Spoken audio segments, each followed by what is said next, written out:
OTAN, une provocation de plus contre la Russie. La demande du gouvernement norvégien de doubler la présence de militaires américains sur son territoire constitue une provocation visant la Russie, estime un expert américain. Les États-Unis et l'OTAN continuent de provoquer la Russie contre eux-mêmes, la demande de la Norvège de doubler le contingent américain sur son territoire en étant le dernier exemple en date, écrit Ed Galen Carpenter, expert américain de la politique étrangère dans un article publié par la revue The National Interest.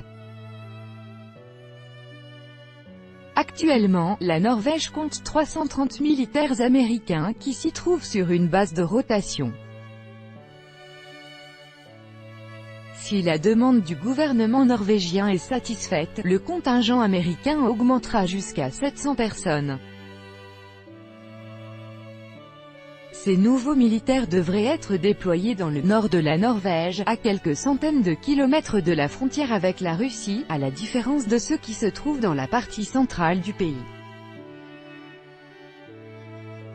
Les troupes américaines déployées sur une base de rotation permettent aux Norvégiens de tenir formellement la promesse donnée à Moscou en 1949 au moment de l'adhésion de la Norvège à l'Alliance Atlantique. À cette époque, les autorités du pays avaient en effet promis de ne pas déployer de bases américaines sur le territoire de leur pays. La ministre norvégienne des Affaires étrangères Ine-Marie Eriksen Søreide, en demandant de doubler le contingent américain, a rappelé qu'il serait déployé sur la base de rotation. Du point de vue de l'expert américain, il s'agit d'un « tour cynique, incapable de tromper quiconque, et d'autant moins Vladimir Poutine et son entourage ». Les autorités norvégiennes ont déclaré que leur demande ne visait pas la Russie.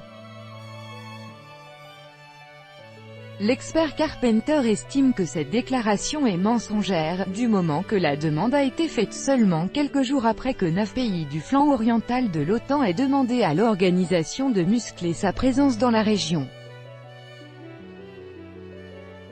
En outre, l'OTAN prévoit en octobre de mener sur le territoire norvégien l'exercice Trident Joncture 18 qui devrait impliquer 35 000 militaires, 70 navires et 130 avions. La ministre norvégienne affirme néanmoins qu'elle ne voit pas de « raison sérieuse pour la Russie de réagir à ces actions d'Oslo ». Les leaders de l'OTAN continuent d'affirmer que les actions de l'Alliance ne visent pas les intérêts de la Russie. Mais la conduite de l'OTAN contredit ces déclarations, estime l'expert américain. Les USA et l'OTAN devraient s'en tenir à une approche plus réaliste. N'importe quelle nation percevrait une telle conduite de l'OTAN près de ses frontières comme inamicale et même menaçante. La poursuite de ces actions accompagnée du refus cynique d'admettre leur caractère hostile, peut facilement induire en erreur et provoquer une confrontation catastrophique, a souligné l'expert. L'OTAN ne cesse d'avancer vers les frontières de la Russie, violant ainsi la promesse qu'elle avait elle-même faite au Kremlin en 1990, consistant à ne pas s'élargir à l'Est. La Russie, elle qualifie l'expansion de provocation et affirme qu'il est dangereux de déstabiliser l'équilibre des forces sur le continent européen.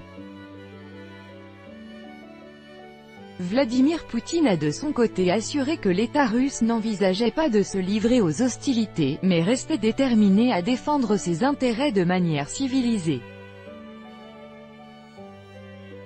Selon lui, c'est l'expansion de l'OTAN et le déploiement du bouclier antimissile américain en Europe qui représentent une menace pour la sécurité de la Russie et de ses citoyens.